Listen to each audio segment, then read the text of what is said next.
সংসারে আমাদের জীবনে যখন কোনো সুখ বা দুঃখ আসে, তার জন্য আমরা কাউকে না কাউকে অবশ্যই দায়ী করে থাকি, তাই না? এই ব্যক্তি আমাদের সাথে এরকম কাজ করেছেন, তাই আমার সাথে এমন হলো। ওই ব্যক্তি যদি এমনটা না করতেন, তাহলে আজ আমি ওই স্থানে পৌঁছতে পারতাম। সবই আপনার দৃষ্টিভঙ্গির ওপর নির্ভরশীল, আর যদি আপনার দৃষ্টিভঙ্গি এমন হয়, তাহলে তা অনুচিত। সত্যি কথা বলতে, এই সংসারে ভিন্ন ভিন্ন ধরনের মানুষ আছে। এটা আপনার ওপর নির্ভর করছে কিভাবে তাদের স্বাগত জানাবেন। একবার ভাবুন, আমি আমার দুটো হাত সামনে নিয়ে এলাম, দুটো মুঠো খুলে দিলাম। দুই প্রকারের মানুষ আসবেন, কিছু না কিছু দিয়ে যাবেন। এই মুঠো যদি আমি বন্ধ করে দিই, তাহলে না কেউ আমাকে কিছু দিতে পারবে, না আমার কিছু যাবে আসবে। নিশ্চয়ই বুঝতে পারছেন এই দুই ধরনের ব্যক্তি কারা এবং তারা কি দিয়ে যান। আমি যদি নিজের মুঠো খুলে দিই, তাহলে কিছু ভালো মানুষ আসবেন, আমাকে আনন্দ, সন্তুষ্টি, জ্ঞান প্রদান করে যাবেন, ভালো অভিজ্ঞতা দিয়ে যাবেন। কোনো খারাপ ব্যক্তি যদি আসেন, তাহলে তিনিও খারাপ অভিজ্ঞতা দেবেন, যার থেকে আমি শিক্ষা লাভ করব। এই সব কিছু আমি লাভ করতে পারি। মুঠো যদি বন্ধ করে রাখি, তাহলে আমি কিছুই পাবো না। দেখুন, এই সংসারে প্রত্যেকের জীবনে এইরকম। প্রত্যেকের জীবনে সবকিছুই আছে, ভালো খারাপ দুই মানুষই আছে। ভালো অভিজ্ঞতা আছে, খারাপ অভিজ্ঞতা আছে। নির্ভর করছে আপনার ওপর যে আপনি কি করবেন, এনাদের স্বাগত কিভাবে জানাবেন, কার থেকে কি বুঝবেন, কি শিখতে পারবেন, আর কোন দৃষ্টিভঙ্গি নিয়ে অগ্রসর হবেন। এটাই নির্ধারণ করবে যে আপনার জীবন কেমন হবে। আসুন আমার সাথে ভালোবেসে বলুন, রাধা রাধা। জীবনে যখন কোনো ব্যক্তি নিজের লক্ষ্য প্রাপ্তির জন্য নিরন্তর পরিশ্রম করতে থাকেন, চেষ্টা করতে থাকেন, তখন তিনি কষ্ট অনুভব করেন। কখনো শারীরিক কষ্ট, কখনো মানসিক কষ্ট। এবার উনি এটা ভাবতে থাকেন যে আমি কি উচিত করছি নাকি অনুচিত করছি। কারণ অন্যদিকে এমন একজন ব্যক্তিও আছেন যিনি একদমই পরিশ্রম চেষ্টা করছেন না। তিনি মদিরা পান করেন, বিলাসিতায় জীবন কাটান, অলস প্রকৃতির হয়ে ওঠেন, নিদ্রাতে বিলীন হয়ে থাকেন আর ভাবেন যে তিনি সুখ লাভ করছেন। কিন্তু এরকম কেন হয়? কারণ যখন আমরা সৎ পথে থাকি, উচিত পথে চলি, লক্ষ্য প্রাপ্ত করার জন্য চেষ্টা করতে থাকি, তখন আমাদের ভেতরে থাকা নেতিবাচক শক্তি এবং পাপ এই দেহকে ত্যাগ করে দেয়। আর এই অনুভূতিটাই আমাদের দুঃখের অনুভূতি দেয়, কষ্ট দেয়। এবার সেখানে যদি আমরা কুপথে চলি, অনুচিত পথে চলতে থাকি, তাহলে আমাদের ভেতরে থাকা পুণ্য এবং ধনাত্মক শক্তি আমাদের দেহ ত্যাগ করে দেয়। আর এই অনুভূতির কারণেই আমরা সুখ অনুভব করি। কিন্তু কখনো ভাববেন যে এই সুখ বেশি সময় পর্যন্ত থাকে না। সেই জন্য সবসময় মনে রাখবেন, যদি আপনি জানেন যে এটাই আপনার লক্ষ্য, এটাই উচিত পথ, শুভ পথ, তাতে নিরন্তরভাবে এগিয়ে যেতে চেষ্টা করতে থাকুন। এই কষ্ট আপনাকে সুখের পরাকাষ্ঠায় কখন পৌঁছে দেবে তা আপনি জানতেই পারবেন না। আসুন আমার সাথে ভালোবেসে বলুন, রাধা রাধা। প্রত্যেক মানুষ নিজের জীবনে হীরক তথা হিরে এবং দর্পণ এই দুই দেখেছেন। এই দুই হলো সাদা এবং এরা দুজনেই আলোর প্রতিফলন ঘটায় এবং এরা দুজনেই উজ্জ্বল হয়ে ওঠে। আপনি হয়তো মনে মনে ভাবছেন যে এটা কি ধরনের তুলনা করছি। একটা হিরে তো রত্ন, তার মূল্য দর্পণের থেকে অনেক গুণ বেশি। কিন্তু হিরে থাকাতে দর্পণের মূল্য কিন্তু কোনো অংশে কমে যায় না, তাই না? মানুষ যখন হিরে নিজের হাতে নেয়, তখন সবার আগে কি খোঁজে? দর্পণ, যাতে তার মধ্যে দিয়ে দেখে সে বুঝতে পারে যে সেই হিরে আদৌ তার শোভাবর্ধন করছে কিনা, তাকে ভালো দেখাচ্ছে কিনা, প্রসাধনের জন্য সেটা ব্যবহার করা ঠিক হবে কিনা। অর্থাৎ হীরের উপস্থিতিতে দর্পণের গুরুত্ব কম হলো না। দর্পণের কারণে হীরের মূল্য বোঝা গেল। আমাদের জীবনেও ঠিক এরকমই ঘটে। আপনারা যদি সংসারে নিজের আশেপাশে দেখেন, এমন অনেক মানুষ দেখতে পাবেন যারা নিজেদের ক্ষেত্রে মহান স্থানে পৌঁছেছেন, নিপুণ এবং শ্রেষ্ঠ হয়েছেন। আর তাদের মধ্যে আপনার নিজের মনে হয় যেন আপনি হলেন দর্পণ। নিজেকে ছোট মনে করবেন না। আপনার মূল্য কম হচ্ছে না, আপনার নিজস্ব মূল্য আছে। আর যদি আপনার অস্তিত্ব না থাকে তাহলে ওনাদের অস্তিত্বের মূল্য সংসার বুঝতেই পারবে না। জীবনে সবসময় চেষ্টা করবেন যাতে আপনি আরও বেশি শ্রেষ্ঠ হয়ে উঠতে পারেন। আপনি নিজে যে স্থানে আছেন সেটাকে ছোট মনে করবেন না, তারও নিজস্ব একটা মূল্য আছে। যদি আপনি হিরে হয়ে থাকেন তাহলে অহংকার করবেন না, যদি আপনি দর্পণ হয়ে থাকেন তাহলে নিজেকে ছোট মনে করবেন না। আসুন আর আমার সাথে ভালোবেসে বলুন, রাধা রাধা। মানুষ জন্মগ্রহণ করে, তার সাথে ভয়েরও জন্ম হয়। ছোটবেলা থেকেই আমাদের মনে কোনো না কোনো প্রকারের ভয় থেকেই যায়। কেউ এই বিষয়ে ভয় পায় যে তার কোনো বস্তু তার থেকে দূরে চলে যাবে। কেউ এই বিষয়ে ভয় পায় যে আমি নিজেকে হারিয়ে ফেলব। কেউ এই ভেবে ভয় পায় যে আমার প্রিয়জনেরা তারা যেন আমার থেকে দূরে না চলে যায়। কেউ এই ভেবে ভয় পায় যে আমরা যেন পথ না হারিয়ে ফেলি, আদি ইত্যাদি। কিন্তু সত্যি কথা বলতে ভেবে দেখুন, এই ভয় বাস্তবে কি? শুধুই একটা মনস্থিতি, আর কিছুই নয়। যা কিছু আপনি জীবনে পেয়েছেন তা একদিন আপনাকে হারাতে হবে। এই জীবন হলো আপনারই, কিন্তু তাও একদিন সমাপ্ত হবে। তাই ভয় পেয়ে কি লাভ? এই ভয় শুধু আপনাকে জীবনযাপন করা থেকে বাধা দিচ্ছে, আর কিচ্ছু নয়। পথ হারিয়ে ফেললেই বুঝতে পারবেন যে নতুন পথ কিভাবে বানাতে হয়। কিছু মানুষকে জীবন থেকে হারালে তবেই আপনি বুঝবেন যে আপনার আপনজনকে। এই ভয়ের কারণে ভীত হয়ে থাকবেন না। এই তারা নক্ষত্র অন্ধকারের অভাবে গুরুত্ব হারায়। শিবকেও মহাদেব হওয়ার জন্য বিষ পান করতে হয়েছিল। প্রত্যেক পরিস্থিতি, প্রত্যেক সাফল্য আপনার পরীক্ষা নেবে, তাতে উত্তীর্ণ হওয়া হলো আপনার কর্ম। যখনই আপনি ভয় পাবেন বা সংকটের সম্মুখীন হবেন, তখন সাহসের সাথে তার সম্মুখীন হন। মনে রাখবেন, যে সম্মুখীন হতে জানে সাফল্য তার সাথে সবসময় থাকে। আসুন আর আমার সাথে ভালোবেসে বলুন, রাধা রাধা। এই সংসারে সবথেকে বেশি কোমল বস্তু হলো রেশম। এই রেশম এতটাই কোমল হয় যে এর পুরো একটা থান শুধুমাত্র একটা হাতে ধরা সম্ভব। কখনো ভেবে দেখেছেন এই রেশম কিভাবে হয়? একটি কীট তার লালার দ্বারা উৎপন্ন হয়। এই কীট সেই রেশমকে পাক দিতে থাকে, পাক দিতেই থাকে, আর আস্তে আস্তে তার মধ্যেই জড়িয়ে পড়ে। শেষে ওর এই সুন্দর অমূল্য সৃষ্টি রেশমের এই সুতো, তার নির্মাণ কার্য পূর্ণ হয়। কিন্তু তাতেই ও নিজে বন্দী হয়ে যায়। নিজেরই মায়াজালের এই বন্দী গৃহে নিজেই ফেঁসে যায়। এবার এই সুতোকে ব্যবহারযোগ্য করে তোলার জন্য এই কীটগুলিকে এই কবচের সাথেই ফুটন্ত জলে ফেলে দেওয়া হয়। এই সংসারে যদি আমাদের স্বপ্ন এই সংসারের দুঃখ হরণ করার জন্য, এই সংসারে সুখ বিতরণ করার জন্য হয়, তবেই আমাদের প্রগতি সম্ভব। যদি আমাদের এই স্বপ্ন শুধুই আমাদের এবং আমাদের স্বার্থ সিদ্ধির জন্য হয়, তাহলে এই স্বপ্ন আমাদের অন্ধ করে দেবে, আমাদের অন্ধকারের পথে নিয়ে যাবে, আর আমরাও সেই কীটের মতো হয়ে যাব। নিজেদেরই মায়াজালে আমরা নিজেই ফেঁসে যাব, আর শেষে আমরা যদি কিছু লাভ করি তা হবে একাকিত্ব, অন্ধকারময় মৃত্যু। তাই স্বপ্ন অবশ্যই দেখুন, কিন্তু এমনভাবে স্বপ্ন দেখবেন না যে তার এই বন্দিগৃহে আপনি নিজেই ফেঁসে গেলেন। স্বপ্ন দেখুন পরোপকারের, পরমার্থের, সবাইকে উদ্ধারের, অন্ধকারের নয়।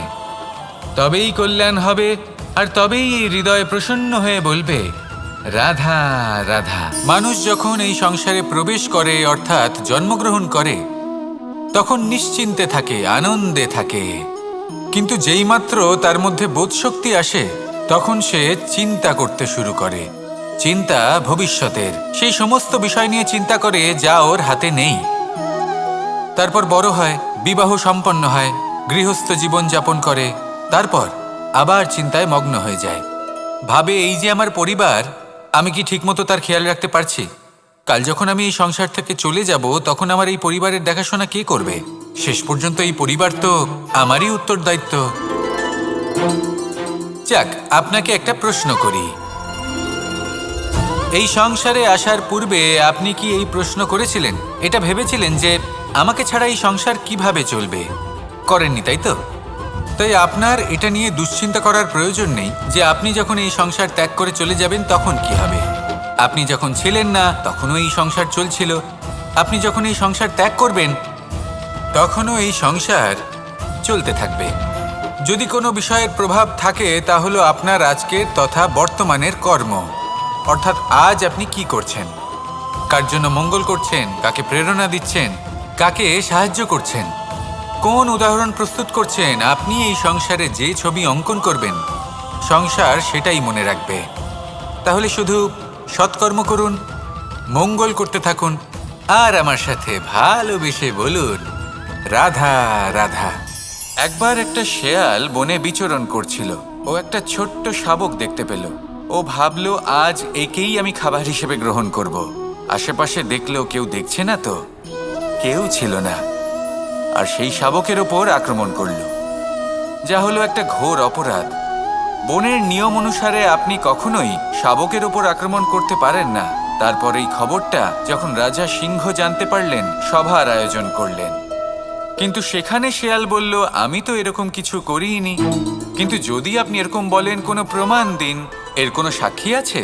তখন রাজা সিংহ পেঁচাকে ডেকে পাঠালেন, যে সেই মুহূর্তে বৃক্ষের শাখার ওপর বসেছিল, সে সব কিছু দেখেছিল। পেঁচা সব সত্যি কথা বলল, আর শেয়ালকে মৃত্যুদণ্ড দেয়া হলো। এবার এই কাহিনী আমি আপনাকে কেন শোনালাম? কারণ মানুষও কখনো কখনো এরকম কর্ম করেন যা শিয়াল করেছে। এটা ভাবেন কেউ দেখছে না, যখন আমি অনুচিত কর্ম করতেই পারি। কিন্তু না, আপনি যাই করুন না কেন, কেউ না কেউ অবশ্যই তা দেখছে। কোনো ব্যক্তি না হলেও কোনো প্রাণী, না হলে কোনো যক্ষ বা দেব বা প্রেত। যদি এনারা কেউ না দেখেন, তাহলে ধরিত্রী মাতা দেখেন, যেখানে দাঁড়িয়ে আপনি সেই কর্ম করছেন, তাই না? তাই একটা কথা সবসময় মনে রাখবেন, কে দেখছেন কে দেখছেন না সেই বিষয়ে ভাবা ছেড়ে দিন। এটা খুব সহজ কথা। আপনি যদি উচিত কর্ম করেন, উচিত ফল পাবেন। যদি অনুচিত কর্ম করেন, তাহলে আপনি অনুচিত ফল অবশ্যই পাবেন। সেই জন্য উচিত পথে চলতে থাকুন, উচিত কর্ম করতে থাকুন, আর আমার সাথে ভালোবেসে বলুন রাধা রাধা। সুখ, দুঃখ এবং শক্তি, এই তিন হলো এই সংসারের ত্রিদেবের মতো। আমাদের জীবনে যা কিছু ঘটছে এই তিনটির ভিত্তির উপরেই হচ্ছে। আসলে এই সংসারের একটা নিয়ম আছে, যখনই আপনি কিছু লাভ করেন, এই সংসার আপনার পরীক্ষা নেয়। এটা জানার জন্য আপনার পরীক্ষা নেয় যে আপনি যা কিছুই লাভ করেছেন, আপনি কি আদৌ সেটার যোগ্য কি না। ঠিক সেইভাবেই এই সুখ, দুঃখ এবং শক্তি আপনার পরীক্ষা নিয়ে থাকে। যখন সুখ আসে, তখন সে আপনার পরীক্ষা নেয় যে আপনার মধ্যে অহংবোধ জাগ্রত হয়নি তো। যদি অহংবোধ চলে আসে, তাহলে সুখ সেখানেই সঙ্গ ত্যাগ করে।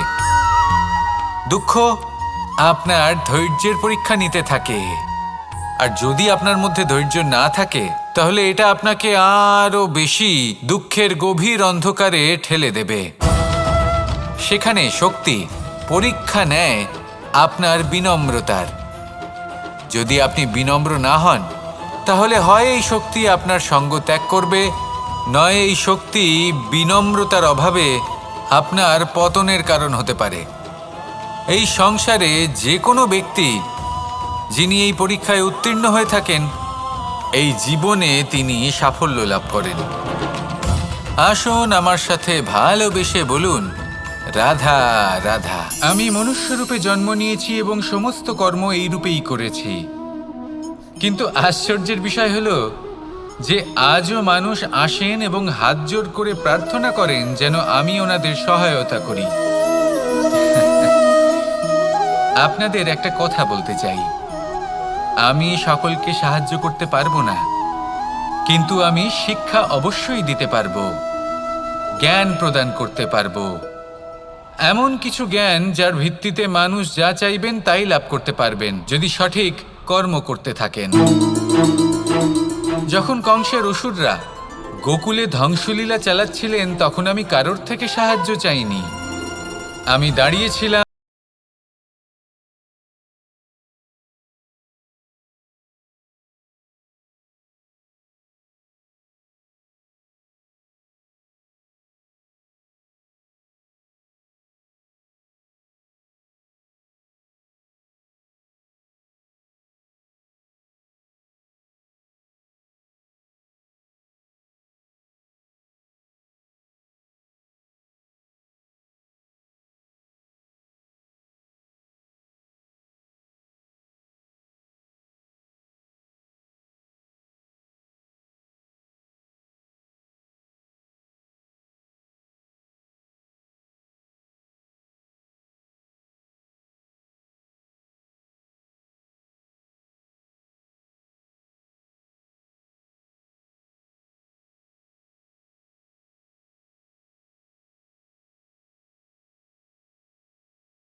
আছে, আপনি অবশ্যই লাভ করবেন। আর এই মন সুপ্রসন্ন হয়ে বলবে, রাধা রাধা।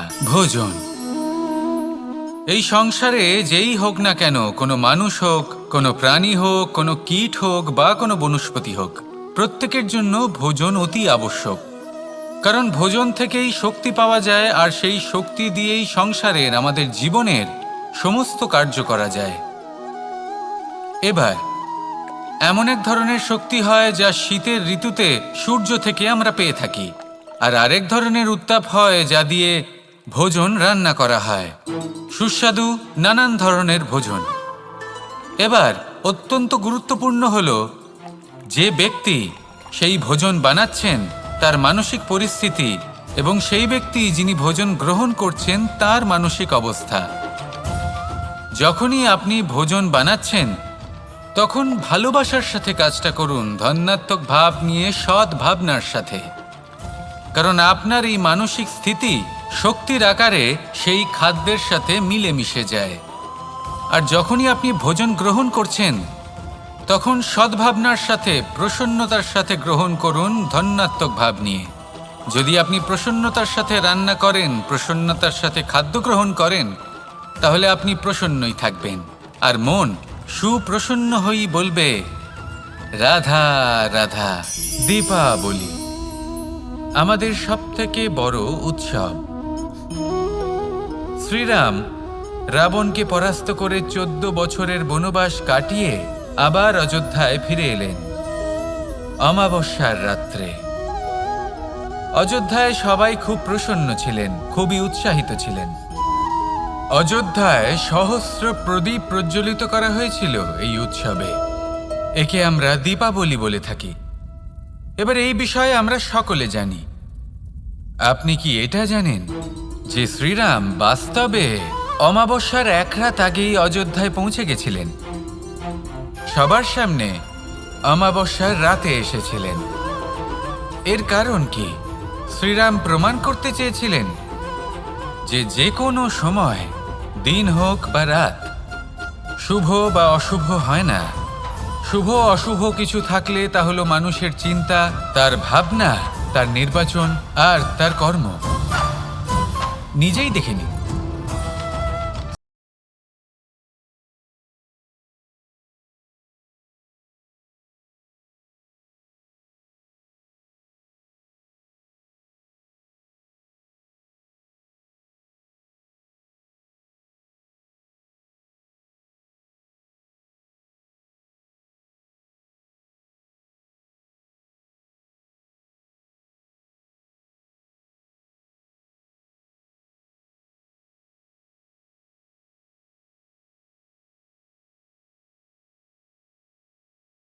তাহলে নিজের পরিবারের সাথে দীপাবলি পালন করুন। আপনাদের শুভেচ্ছা জানাই। আসুন আর আমার সাথে ভালোবেসে বলুন, রাধা রাধা। এই শুকনো পাতাটিকে দেখুন, নিষ্প্রাণ হয়ে পড়েছে। কোনো একটা সময় এই পাতাটি একটা গাছের ডালে ছিল। সেই গাছ ওর লালন পালন করত। যখন যখন বাতাস বইত, এই পাতায় কম্পন দেখা দিত, মনকে প্রফুল্ল করে তুলত। কোনো একদিন এই পাতা গাছের ডাল থেকে ঝরে পড়ে গেল। নিঃসন্দেহে ও নিজের স্বাধীনতা পেল, কিন্তু আস্তে আস্তে শুকিয়ে গেল, নিষ্প্রাণ হয়ে গেল। দেখুন, আমি এই কথা বলছি না যে স্বাধীনতা অনুচিত, কখনোই না। কিন্তু যে কোনো পরিস্থিতিতে স্বাধীন হতে চাওয়া এটা নিশ্চিতরূপে অনুচিত। আমরা যদি আমাদের জীবনে পরিবারের গুরুত্ব ভেবে দেখি, তাহলে এই পরিবারে যতই মতভেদ থাকুক না কেন, যতই মনোমালিন্য থাকুক না কেন, যতই বিবাদ থাকুক না কেন, এই সব মিটিয়ে নেওয়া অত্যন্ত প্রয়োজনীয়। সেই সব কিছু সমাপ্ত করা অত্যন্ত প্রয়োজনীয়। কখনো এই পরিবারকে ভাঙতে দেবেন না, কখনো এই পরিবার থেকে দূরে চলে যাবেন না। এই পরিবার হলো আমাদের জীবনের একটা অমূল্য সম্পদ, অমূল্য এক আশ্রয়, যা এই সংসারে হয়তো কোথাও আপনি পাবেন না। তাই একে আগলে রাখুন। ভেবে নিন আপনি পাতা আর আপনার পরিবার সেই গাছ। আসুন আমার সাথে ভালোবেসে বলুন, রাধা রাধা।